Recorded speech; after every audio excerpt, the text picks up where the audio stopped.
Olá, caros concursandos, caras concursandas. Prosseguimos com a nossa disciplina Processo do Trabalho. Vamos para o último tema do nosso curso, da disciplina Processo do Trabalho, falar sobre recursos. Vamos trazer aqui os principais aspectos envolvendo recursos, os principais aspectos que são cobrados nos concursos das mais diversas esferas, concursos, desde concursos de segundo grau, concursos de nível superior, concursos jurídicos, enfim, né, quando há cobrança da matéria de processo do trabalho. Começaremos falando da teoria geral dos recursos, né? O recurso. A ideia de recurso é a ideia de buscar a reforma da decisão que foi contrária ao reclamante ou ao reclamado. O ser humano, ele é um inconformado e o recurso traz o aspecto jurídico de revisão por um órgão jurisdicional e hierarquicamente superior, como regra, hierarquicamente, a hierarquia entre os órgãos jurisdicionais, aqui no caso do Poder Judiciário Trabalhista, as varas do trabalho, as sentenças dos juízes singulares trabalhistas serão revisadas pelo Tribunal Regional do Trabalho. E, por sua vez, as decisões do Tribunal Regional do Trabalho poderão ser objeto de recurso, poderão ser revisadas pelo Tribunal Superior do Trabalho. Busca-se a reforma porque a parte não se conforma com o provimento jurisdicional entregue e se sente injustiçada. Então, esse sentimento, o sentimento que é próprio de nós seres humanos, trazem aí um aspecto psicológico muito importante para buscar a reforma das decisões. Também acredita-se que os tribunais, a composição dos tribunais, os juízes dos tribunais, os desembargadores, os ministros, por terem maior tempo de profissão, de carreira, os juízes são juízes mais experientes, eles terão condição de confirmar ou reformar a decisão do órgão jurisdicional a de quem? É o aperfeiçoamento da prestação jurisdicional. E também porque é muito comum, todos os seres humanos são falhos, o juiz, no seu convencimento, busca os elementos objetivos do processo, mas também, obviamente, ele é influenciado por questões subjetivas, por questões que foram apreendidas no decorrer da instrução, no decorrer, no trâmite processual em primeiro grau, na vara do trabalho, no contato direto que ele teve com as partes. Então é importante que nós tenhamos um sistema recursal. Quais são? Nós temos no processo trabalhista recursos específicos, recursos próprios do processo do trabalho. No que tange a teoria geral dos recursos, muito do que está no CPC aplicar-se-á ao processo trabalhista. Durante todo o nosso curso, nós vimos como a CLT tem lacunas normativas, lacunas das mais diversas, há omissão e há necessidade de aplicação dos preceitos do processo comum, do processo civil. E, para que possamos fazer esta aplicação, há necessidade de compatibilidade dos institutos. As decisões judiciais podem ser atacadas, vamos colocar isso entre aspas, pelos recursos propriamente ditos, mas também há ações de impugnação, ações autônomas que se prestam à impugnação, ao ataque da decisão judicial. Mandado de segurança, habeas corpus são exemplos de ações autônomas de impugnação. A ação rescisória para desconstituir a decisão que transitou em julgado também é uma ação de impugnação, ela não são propriamente recursos, são ações autônomas, mas elas têm o propósito, o objetivo e a finalidade é rediscutir determinadas decisões, até mesmo aquela que transitou em julgado, que é o caso da ação rescisória. Além dos recursos propriamente ditos, das ações de impugnação, nós temos meios que são intitulados, que são chamados de sucedâneos recursais. Não são recursos propriamente dito e também não se encaixam como ações de impugnação de natureza autônoma. Então, nós podemos citar a possibilidade de o juiz corrigir erros materiais mediante provocação das partes, uma provocação que se dá por mera petição, por uma simples petição, sem a necessidade da interposição de um recurso. Também temos no processo do trabalho a correição parcial, que é um sucedâneo recursal, porque a natureza jurídica não é de recurso, mas a correição parcial serve para corrigir o ato processual, a decisão equivocada dos juízes trabalhistas.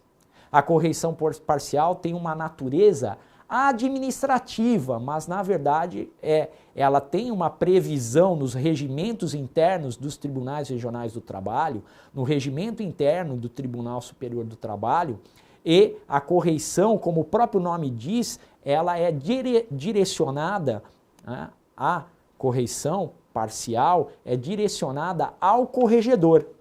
Então aqui há um aspecto de correção de um ato processual que traz tumulto ao processo. Um ato processual que não pode ser objeto de recurso. Há alguns atos processuais que são irrecorríveis, que não há como recorrer. Não há como recorrer nem no momento em que é proferida a decisão, nem em momentos subsequentes. Neste caso, é possível a correição parcial, que tem ali uma natureza administrativa, entre aspas, né, porque na verdade ela vai ter como efeito, um dos efeitos, a correção daquela situação e a necessidade de uma decisão que corrija e que coloque o processo no prumo. Então, há essa possibilidade. Há uma natureza residual na correição parcial. Eu chamo vocês ao quadro. Exatamente o que eu acabei de dizer, essas ações autônomas de impugnação, os sucedâneos recursais e os recursos propriamente ditos. Então aqui eu trouxe, né, meios residuais, disse sobre a correção de erros materiais, sucedâneo recursal, previsão na CLT, nos artigos 833 e no próprio 897A, que é o artigo que traz a disciplina dos embargos de declaração no processo trabalhista. E a correição parcial. As ações autônomas, mandado de segurança, HC, ação rescisória, ação anulatória, essas ações autônomas, elas têm o condão, né, elas têm como propósito impugnar a decisão judicial, mas não são recursos propriamente ditos. E o que vai ser objeto das nossas aulas, nós vamos falar de os principais recursos processuais trabalhistas. Conceito de recurso. São vários os conceitos, pessoal. Um deles é trazido pelo processualista, pelo eminente José Carlos Barbosa Moreira, processualista civil. Ele diz que é um remédio voluntário, isso é muito importante. Os conceitos são muito importantes, pessoal, porque eles trazem várias características. Se o conceito consegue trazer todas as características de um determinado instituto jurídico, ele vale a pena. Há que memorizá-lo e há que entendê-lo. Remédio voluntário, dentro do mesmo processo, ou seja, não é uma ação autônoma de impugnação. Então, esse remédio voluntário, ele busca a reforma, a invalidação, uma sentença nula, o esclarecimento ou a integração judicial da decisão, daquilo que é objeto de impugnação. Natureza jurídica do recurso. O recurso decorre do exercício do direito de ação. Ele é um prolongamento do exercício do direito de ação, o direito fundamental de ação. O recurso tem esse caráter. E na doutrina em termos de natureza jurídica, é o que prevalece. Classificação dos recursos. Continuem comigo aqui, pessoal. Classificação dos recursos. São várias as classificações. Cada autor, cada doutrinador tem uma classificação diferenciada. Então, o importante aqui eu trouxe algumas classificações que são consagradas, que são repetidas por vários doutrinadores. Há uma certa uniformidade em torno dessas classificações. Mas, obviamente, há tantas outras que dizem a mesma coisa com palavras diversas.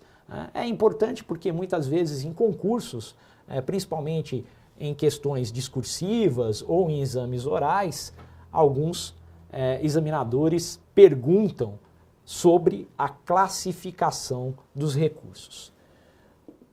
Os recursos podem ser classificados conforme a autoridade a que se destinam.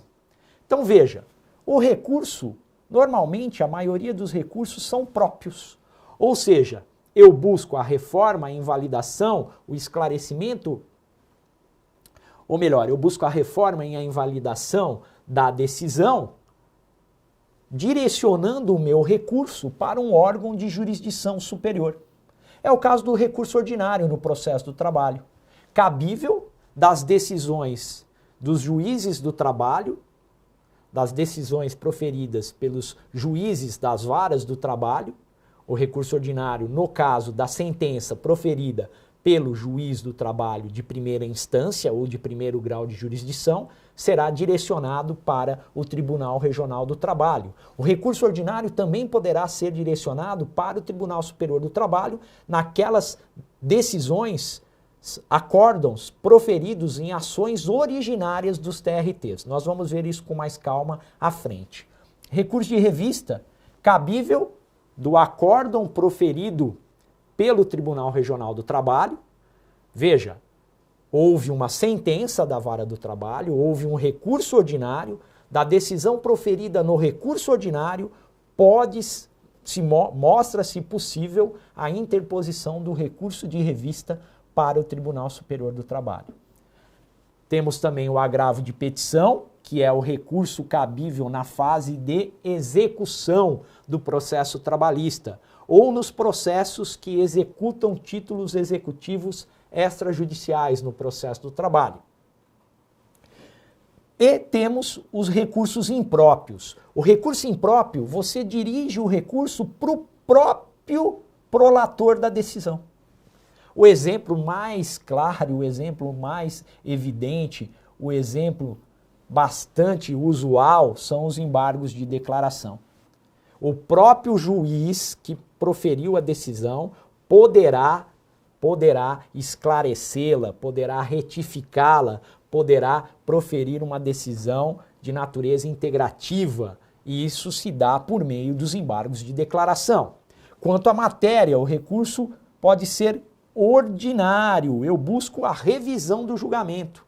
Neste caso, nos recursos ordinários, tudo que foi debatido, os fatos e as teses de direito são devolvidas para o tribunal ad quem. O que é tribunal ad quem, pessoal? É o tribunal superior. Na hierarquia é aquele tribunal que está logo acima do juízo que proferiu a decisão. Aquele que profere a decisão é conhecido como juízo a quo, e aquele que analisa o recurso é conhecido como juízo ad quem. Os tribunais são São os tribunais que analisarão os recursos ordinários. E aqui exemplo deles. Os extraordinários, como o próprio nome diz, são aqueles recursos que chegam aos órgãos de cúpula do Poder Judiciário Trabalhista. No caso do Poder Judiciário do Trabalho, o órgão de cúpula é o Tribunal Superior do Trabalho. É o caso do recurso de revista ou do recurso de embargos. Cabe ao Tribunal Superior do Trabalho analisar o recurso de revista e o recurso de embargos. E esses recursos são extraordinários. Por quê? Porque só vai se discutir matéria de direito no tocante à violação da Constituição, da lei federal ou para uniformizar a jurisprudência. Então, não é um recurso ordinário, ele é extraordinário. E no STF nós temos um recurso exatamente com o nome de extraordinário. Chega ao Supremo Tribunal Federal os recursos extraordinários. Ok? Vamos lá, pessoal, continuemos aqui, firmes. Quanto à extensão da matéria total, o meu recurso poderá impugnar todo o conteúdo da decisão. Eu posso escolher uma parte. Eu posso deixar de recorrer mesmo que a decisão tenha sido totalmente desfavorável, mesmo não, quando ela for totalmente desfavorável, eu poderei me conformar com a decisão e deixar de recorrer de determinada parte dela. Nesse caso, o recurso será parcial. A forma de recorrer, eu tenho o recurso principal, que é aquele recurso que a parte sucumbente interpõe no prazo legal. A parte sucumbente, eu posso ter sucumbência total se os pedidos do reclamante forem julgados totalmente improcedentes, ele poderá recorrer ao Tribunal Regional do Trabalho. Da sentença que julga todos os pedidos improcedentes, ele recorre ao Tribunal Regional do Trabalho. Se todos os pedidos deduzidos forem procedentes, o reclamado poderá recorrer ao Tribunal Regional do Trabalho. E eu posso ter sucumbência recíproca, naqueles casos em que a sentença da Vara do Trabalho julga parcialmente procedentes os pedidos da inicial. Neste caso, tanto o autor reclamante como o réu reclamado poderão recorrer, interpor um recurso dito principal. No meu exemplo, o recurso ordinário. E o recurso adesivo, o próprio nome já diz, ele adere ao recurso principal, nós vamos estudar com calma. Ele deve ser interposto no prazo das contrarrazões e sua disciplina está no CPC, no artigo 997, parágrafo 2º do CPC. Pessoal, classificações em torno dos recursos. O que nós precisamos? Essas classificações são importantes porque elas trazem uma série de questões que nós vamos pormenorizadamente tratar na sequência das nossas aulas sobre recurso. No processo trabalhista, os recursos, a previsão, a regra geral, está posta no artigo 899 da CLT. Os recursos serão interpostos por simples petição, é o que diz o artigo 899 da CLT. Eles serão interpostos por simples petição e da decisão proferida caberá execução provisória. Se o recurso for interposto, ele impede o trânsito em julgado da decisão. Contudo, os recursos no processo trabalhista, diz o 899, que eles serão interpostos por simples petição e, regra geral, terão efeito meramente devolutivo. O que isso quer dizer? Isso quer dizer que no processo trabalhista, a regra é o efeito meramente devolutivo. Os recursos no processo do trabalho não têm efeito suspensivo. Podemos conseguir o efeito suspensivo e vamos estudar, mas, regra geral, não tem efeito suspensivo. A decisão é executável. A parte vencedora poderá executar provisoriamente a decisão, no caso, a sentença ou o acórdão. Sentença é o nome que se dá à decisão que põe fim ao processo em primeiro grau de jurisdição, na vara do trabalho.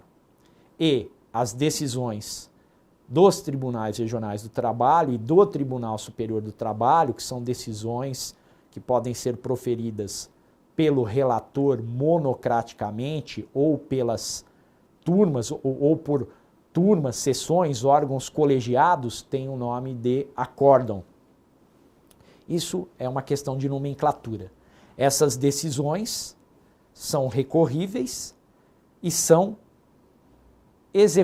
podem ser executadas de imediato. Mas como ainda não há trânsito em julgado, o recurso impede o trânsito em julgado, então essas decisões, essa decisão poderá ser executada provisoriamente. A fase de execução, a execução provisória poderá ir até a penhora. Penhora de bens para garantia do juízo, para garantia da sentença condenatória, uma sentença que condena em obrigação de pagar. Busca-se no patrimônio do devedor bens penhoráveis, bens que possam ser alienados judicialmente para a satisfação do credor, a parte que venceu a ação. A execução é provisória e ela vai até a penhora. Chega na penhora, para. E aí temos que aguardar o trânsito em julgado da decisão. Temos que aguardar a análise dos recursos que vierem a ser interpostos. Então, vamos ao quadro. Artigo 899, como eu disse, um artigo importantíssimo, peço a atenção de vocês. Os resumos serão interpostos por simples petição e terão efeito meramente devolutivo. Salvo as exceções, há exceções, nós vamos falar dela, permitida a execução provisória até a penhora. Princípios. Continuemos aqui no quadro e vamos já falar sobre os princípios recursais. Princípio do duplo grau de jurisdição. Não há uma previsão expressa de duplo grau de jurisdição na Constituição Federal, a ponto da doutrina divergir e dizer que não há um princípio do duplo grau de jurisdição. Contudo, a análise sistemática da Constituição e da legislação infraconstitucional, ela diz sim que há duplo grau de jurisdição. A maior parte, a grande maioria das decisões são passíveis de recurso no ordenamento jurídico brasileiro. Excepcionalmente, determinada decisão não poderá ser objeto de recurso. Eu posso citar um exemplo no processo de trabalho, que é as decisões proferidas no rito sumário, nas causas de até 2 salários mínimos. Então, no rito sumário,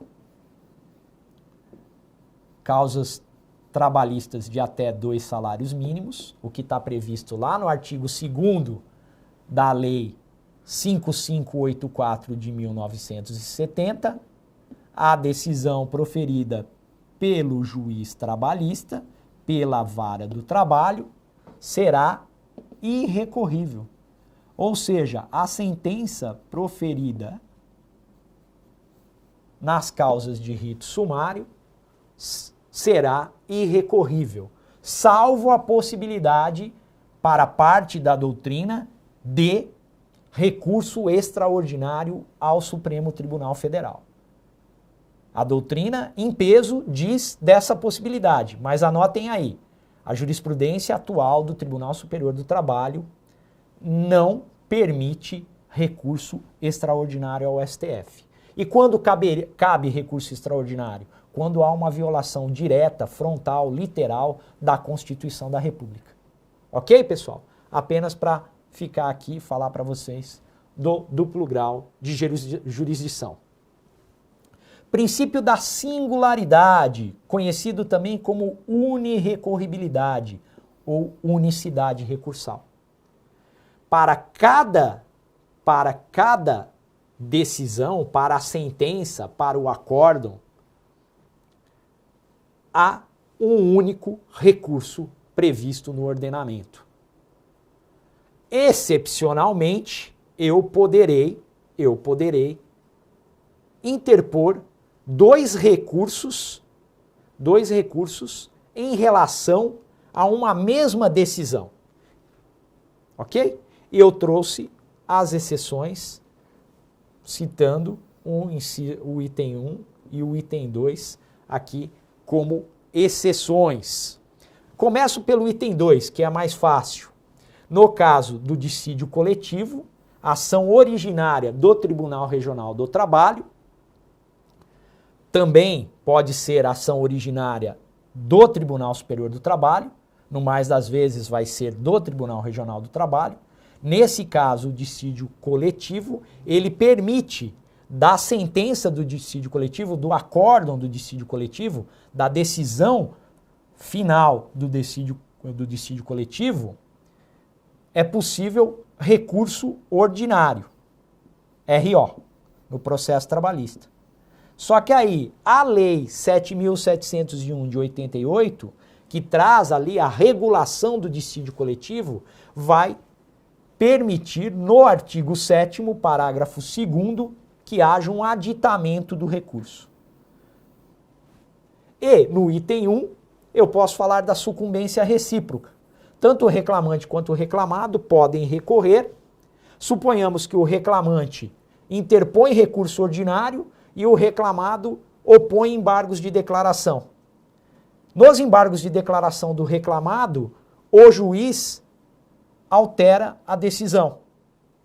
Nesse caso, terá que ser reaberto o prazo para que o reclamante complemente o recurso ordinário anteriormente interposto, ou complemente, adite esse recurso, ou interpõe um novo recurso daquela parte que foi objeto de modificação pelos embargos de declaração.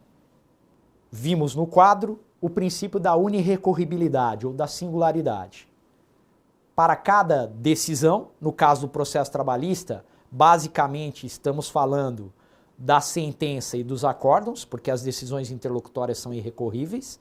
Como regra, vamos ver também as exceções logo mais, mas das decisões eu terei apenas um recurso possível. Não há a possibilidade de interposição simultânea de mais de um recurso para cada decisão proferida. Aí, pessoal, a doutrina vem e diz, olha, não é bem assim, tem algumas exceções. Uma das exceções seria na sucumbência recíproca. Sucumbência recíproca é quando os pedidos do autor, do reclamante, são julgados parcialmente procedentes. Neste caso, há interesse recursal do reclamante e do reclamado. O reclamante entende que a sentença do juiz de primeiro grau, de primeira instância, o juiz do trabalho, que essa sentença foi omissa, deixou de analisar um dos pedidos da petição inicial.